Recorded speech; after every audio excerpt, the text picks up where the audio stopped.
একজন বাবা তার ডায়েরিতে লিখে গিয়েছেন, মারে একটা রন্না কেনার জন্য আমি কত না কষ্ট করি, পায়ের ঘাম মাথায় ফেলে তোর রন্না কিনে আনি।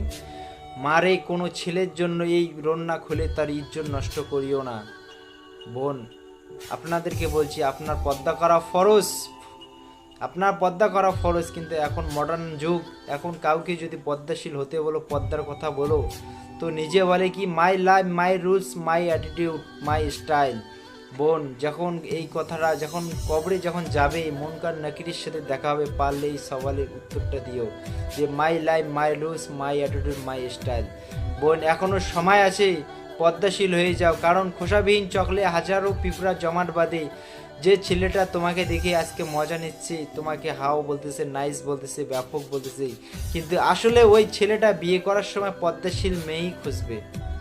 এর জন্য নিজেকে এরকমভাবে পদ্মাশীল তৈরি করে নাও, যাতে কোনো ছেলে আপনাকে পেয়ে রবের কাছে শুকরিয়া আদায় করে। নিজেকে এরকম করে তৈরি করে নাও।